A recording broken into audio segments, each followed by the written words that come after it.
Olá, bom dia. Hoje é quarta-feira, 13 de outubro. Você vai ver nessa edição que nos Estados Unidos, deputados aprovaram um acordo para evitar um calote.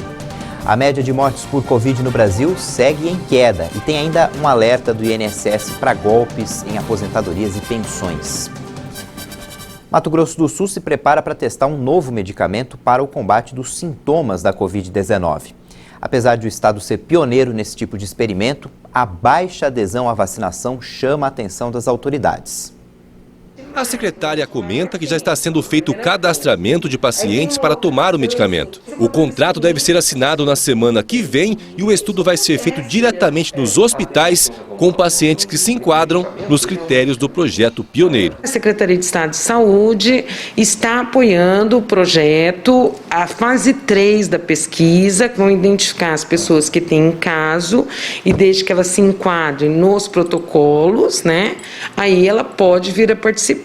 Aí ela tem que assinar um termo de consentimento, livre esclarecido, que ela vai estar participando da pesquisa, ela vai ser convidada, né? A representante da Secretaria de Estado de Saúde ainda explica o que se espera do medicamento. Que eles possam atenuar a doença, a gravidade dos casos da doença, que eles sejam eficazes para isso. O nome do medicamento é Molnupiravir, do laboratório Merck. E ao mesmo tempo em que há a testagem do remédio, sobram vacinas em Mato Grosso do Sul.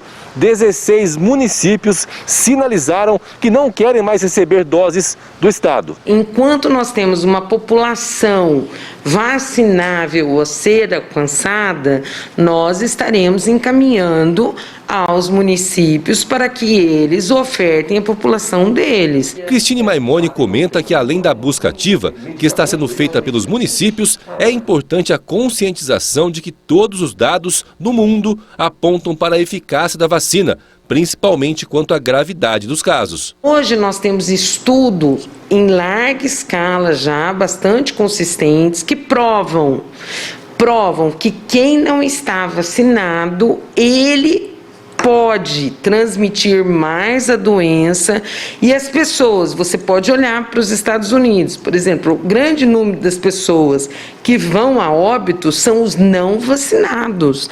Então a vacina é a grande possibilidade que nós estamos tendo hoje de poder nos reunir com as pessoas, a grande possibilidade que nós temos hoje de queda de casos, queda de hospitalizações e queda de óbitos, ela é única e exclusivamente devido à vacina. Mato Grosso do Sul aplicou até agora 1.922.318 primeiras doses, 1.435.197 segundas, além de 234.996 únicas e 192.041 doses de reforço. A Câmara de Representantes dos Estados Unidos aprovou ontem um acordo para evitar um calote e também a agitação dos mercados do mundo todo. Os parlamentares americanos deram mais um passo no sentido de afastar o risco de o governo ficar sem dinheiro para arcar com suas obrigações. Um default teria consequências enormes nos mercados mundiais, uma vez que eles dependem da segurança financeira dos Estados Unidos. Dentro do país, o governo teria dificuldade para pagar beneficiários de programas de seguridade social, veteranos de guerra e militares da ativa. A aprovação aconteceu 6 dias antes de o país não poder mais pedir dinheiro ou pagar empréstimos pela primeira vez em sua história. A medida ocorre depois que democratas e republicanos concordaram com uma solução provisória para elevar o teto da dívida. O acordo parece dissipar a crise pelo menos até meados de dezembro, ao adicionar outros 480 bilhões de dólares ao limite de endividamento disponível. O INSS alerta para alguns tipos de golpe contra aposentados e pensionistas.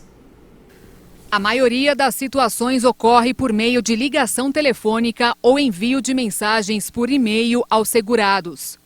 Segundo o INSS, em um desses golpes, além de dados pessoais, os estelionatários têm se passado por integrantes do Conselho Nacional de Previdência Social, pedindo a transferência de dinheiro para liberar supostos valores de benefícios atrasados.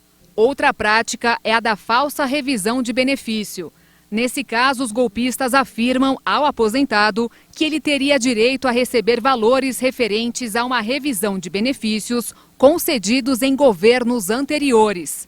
Para dar sequência com o procedimento, é pedida a transferência de dinheiro para uma conta bancária. Segundo a Previdência Social, todas as revisões de benefícios são baseadas na legislação e os segurados não precisam fazer pagamento algum para ter direito. Outro tipo de situação é a da Auditoria Geral de Previdência. Nessa modalidade, os criminosos enviam documentos a segurados, convocando-os para uma chamada de resgate. O INSS afirma que não pede dados pessoais dos seus segurados por e-mail ou telefone e alerta para que ninguém disponibilize este tipo de informação. Destaca ainda que não realiza nenhuma forma de cobrança para prestar atendimentos ou serviços. O Paraguai deve expulsar 6 brasileiros suspeitos de envolvimento no ataque a tiros que matou 4 pessoas. Imagens de câmeras de segurança mostram o momento em que o vereador Farid Afif do DEM é executado a tiros enquanto fazia um passeio de bicicleta por Ponta Porã, cidade sul-matogrossense vizinha a Pedro Juan Cabaleiro, no Paraguai. Nas imagens, é possível ver o vereador de bicicleta enquanto o autor se aproxima em uma moto. Ao ficar lado a lado com a vítima, o motociclista inicia os disparos. São pelo menos 6 tiros a curta distância em aproximadamente 10 segundos. Após atingir o vereador, o criminoso foge. No último sábado, em Pedro Juan Cabaleiro, criminosos dispararam contra um grupo de pessoas que saíam de uma festa. A região é disputada por quadrilhas do tráfico de armas e drogas. Os suspeitos do crime devem ser entregues à Polícia Federal na fronteira. A expulsão de brasileiros envolvidos em crimes tem sido adotada pelo Paraguai, por ser considerada uma medida mais rápida e menos burocrática que a extradição. A polícia paraguaia corrigiu uma informação compartilhada sobre a morte de uma 5ª pessoa no ataque.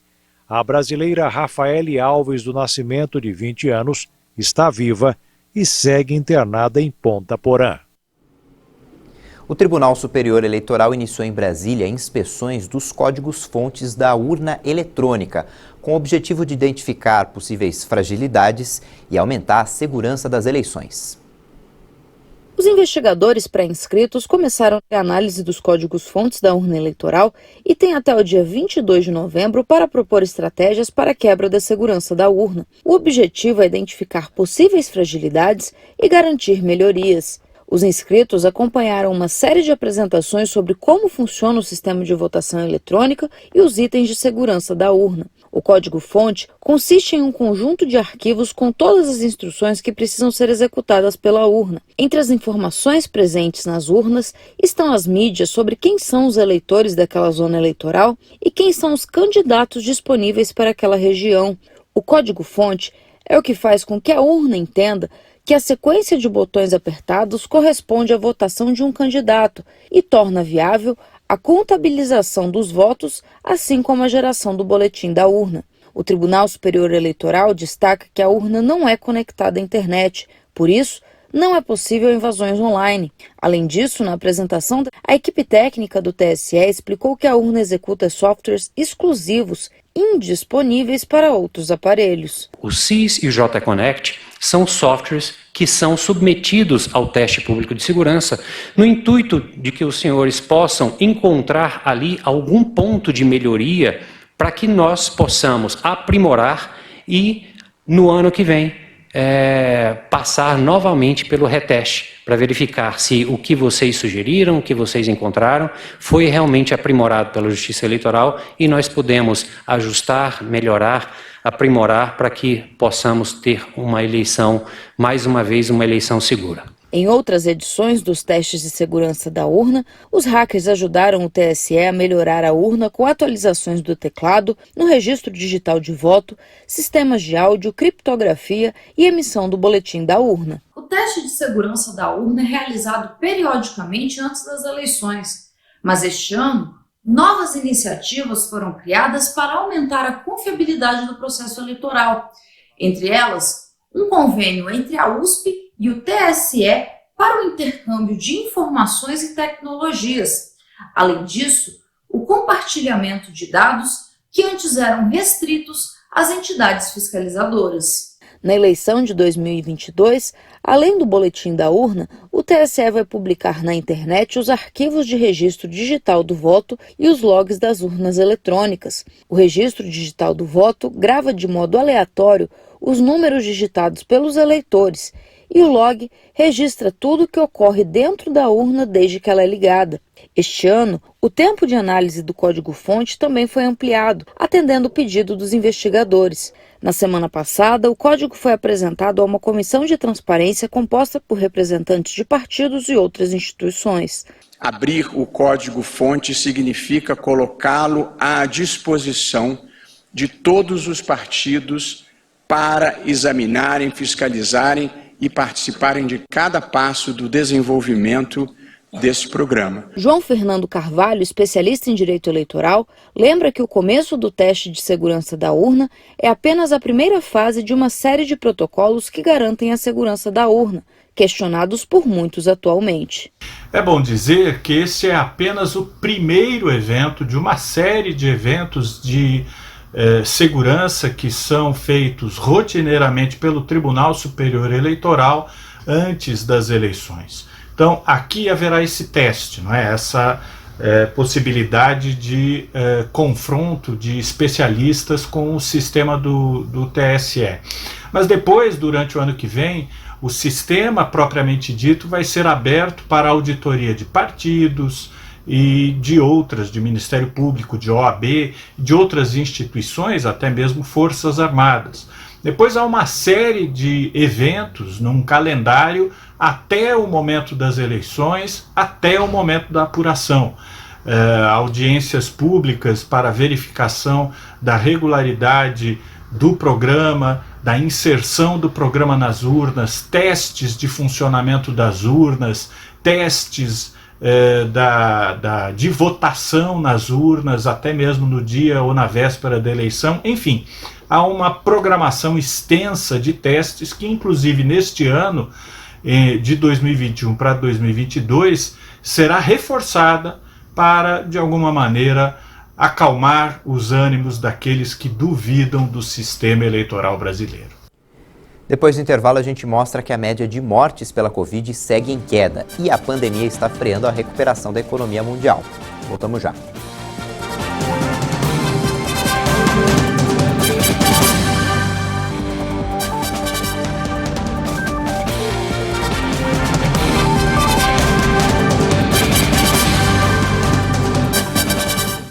Oito 8h47 no horário de Brasília, os saques e transferências da sexta parcela do auxílio emergencial vão ser liberados hoje para mais um grupo. Dessa vez, os nascidos no mês de julho poderão movimentar o dinheiro. O próximo pagamento do auxílio para esse grupo vai ser feito no dia 27 de outubro. Vamos ver agora a previsão do tempo para essa quarta-feira. A cidade de São Paulo tem enfrentado mudanças repentinas de temperatura nos últimos dias. Hoje, a máxima prevista na capital paulista é de 26 graus. O sol pode aparecer entre nuvens e tem risco de chuva no início da noite. No Rio de Janeiro, o tempo vai ficar um pouco parecido com São Paulo e a máxima prevista é de 24 graus. Em Porto Alegre, Rio Grande do Sul, a temperatura vai ficar um pouco mais elevada e os termômetros podem registrar até 29 graus. Em Pato de Minas, Minas Gerais, a máxima prevista é de 28 graus. As nuvens podem começar a se formar já a partir de hoje e tem previsão de chuva para os próximos dias. Em Teixeira de Freitas, na Bahia, a máxima é de 27 graus, mas o tempo pode ficar encoberto na região com possibilidade de chuva no final do dia. A taxa de transmissão da Covid-19 no Brasil atingiu essa semana o menor nível desde abril de 2020. Segundo o monitoramento da Imperial College de Londres, a taxa está em 0,60, o que significa que cada 100 infectados transmitem o coronavírus para outras 60 pessoas. Mais 185 mortes por coronavírus foram confirmadas em 24 horas. O Ministério da Saúde informou que o total de vítimas subiu para 601.398. Também foram confirmados mais 7.359 novos casos. No total, já são mais de 21 milhões e 590 mil diagnósticos positivos para a doença no país. E o Brasil completou uma semana com média móvel de mortes abaixo de 500. O Ministério da Saúde registrou 437 vítimas diárias. O indicador tem o menor valor desde 13 de novembro de 2020, quando chegou a 389 óbitos. A média móvel de casos, de 14.885 registros por dia, apresenta tendência de queda. No cenário por regiões, 7 estados registram alta nos óbitos pela Covid: Amazonas, Ceará, Goiás, Paraíba, Piauí, Rondônia e Sergipe. Em estabilidade estão 5 unidades da federação. 15 estados apontaram queda nas mortes: Alagoas, Amapá, Bahia, Maranhão, Mato Grosso do Sul, Pará, Paraná, Rio Grande do Norte, Rio de Janeiro, Rio Grande do Sul, Roraima, Santa Catarina, São Paulo e Tocantins. O país alcançou a marca de 100 milhões de brasileiros totalmente vacinados contra a Covid. No total, já foram aplicados 253 milhões e meio de doses de vacinas contra a Covid. Mais de 149 milhões e 910 mil pessoas tomaram a primeira dose, 70% da população. E 100 milhões e 324 mil pessoas tomaram a segunda dose ou dose única, o que representa 47% dos brasileiros. A dose de reforço já foi aplicada em mais de 3 milhões e 326 mil pessoas, 1,5% da população. Os dados são do Ministério da Saúde e das Secretarias Estaduais de Saúde. Somente ontem, feriado, foram aplicadas 396.266 doses de vacinas contra a Covid em todo o país. O ministro da Economia, Paulo Guedes, disse ontem que os preços dos alimentos e da energia são os maiores responsáveis pela inflação, que está alta no mundo inteiro. Segundo ele, esse é o motivo que levou o governo a manter benefícios sociais como auxílio emergencial. O ministro está em Washington, nos Estados Unidos, para reuniões do Fundo Monetário Internacional e dos 20 países mais ricos do mundo. Por falar nele, o FMI, o Fundo Monetário Internacional, alertou que a pandemia continua freando a recuperação econômica global. O crescimento global para 2021 é projetado em 5,9%. Em julho, a previsão era de 6%. Essas divergências são consequências da grande divisão vacinal e das grandes disparidades no apoio às políticas. Enquanto mais de 60% da população nas economias avançadas está totalmente vacinada e alguns agora estão recebendo vacinas de reforço, cerca de 96% da população nos países de baixa renda permanece não vacinada. A economista-chefe do FMI, Gita Gopinath, afirmou ainda que os preços da energia podem permanecer altos nos próximos meses, mas vão começar a baixar no início do ano que vem.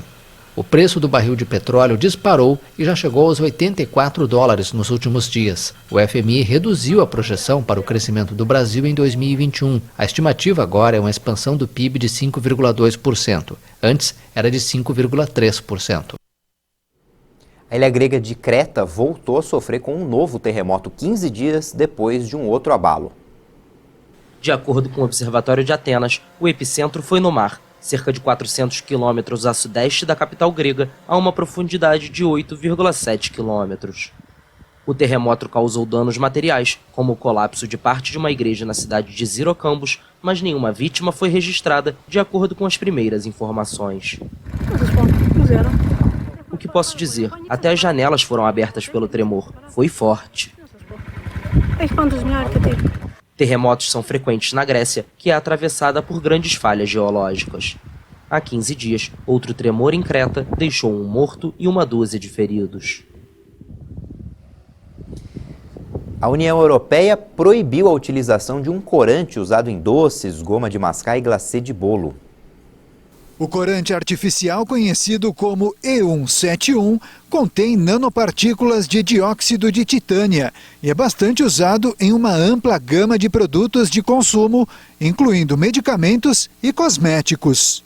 A Autoridade Europeia de Segurança Alimentar, com sede na Itália, descobriu em maio que havia risco de que as nanopartículas pudessem danificar o DNA e que não fosse possível estabelecer um nível seguro para seu consumo.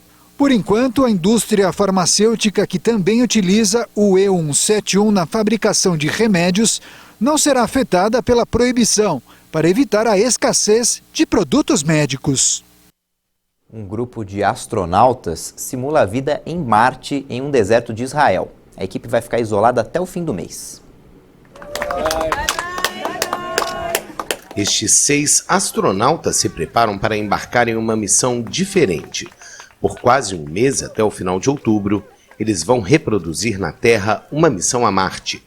Em uma cratera de 500 metros de profundidade perdida no meio do deserto do Negev, no sul de Israel, o grupo vai simular as condições de vida no planeta vermelho. Essa cratera possui uma estrutura geológica quase única no mundo e o que descobrimos aqui, depois de muitos milhares de quilômetros de reconhecimento, é que o Mitzpe Ramon tem características geológicas gêmeas de Marte. A maior cratera de erosão do mundo tem 40 quilômetros de extensão. Foi aqui que o Fórum Espacial Austríaco instalou sua base marciana. O projeto tem colaboração com a Agência Espacial Israelense. Nos últimos 2 anos, temos estado nos preparando para esta missão específica. Estamos estudando as experiências que vamos realizar. Estamos preparando os equipamentos como uma equipe para a missão.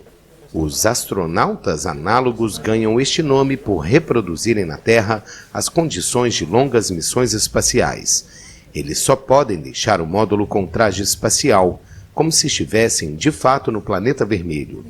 No futuro, os resultados das pesquisas desenvolvidas aqui podem ser cruciais, já que a NASA, a Agência Espacial Americana, considera enviar uma missão tripulada a Marte na década de 2030. Falando agora de futebol pelo Campeonato Brasileiro, em Salvador, Palmeiras e Bahia empataram em 0-0. É o 5º jogo seguido do Alviverde sem vitória. O resultado não ajudou nenhuma das equipes. O Bahia continua na zona de rebaixamento com 27 pontos e ainda pode perder posições até o final da rodada. E o Palmeiras chegou aos 40 pontos, mas caiu para a 4ª posição. No outro jogo da noite, o Red Bull Bragantino venceu o Atlético Goianiense por 1-0. O gol do jogo foi marcado no segundo tempo. Depois de uma boa troca de passes, o Gabriel Novaes encontrou o Jadson livre dentro da grande área e o volante mandou a bola para o fundo da rede para fazer o primeiro gol dele na carreira. O Bragantino está somando agora 41 pontos, está na 3ª colocação do Campeonato Brasileiro, inclusive foi quem passou o Palmeiras, aí o lance do gol. O Bragantino passou o Palmeiras e o Atlético Goianiense está na 11ª colocação com 31 pontos. Essa edição fica por aqui. No YouTube você pode rever as nossas reportagens. Daqui a pouco tem outras informações com a Patrícia Velenic. Tchau, bom dia.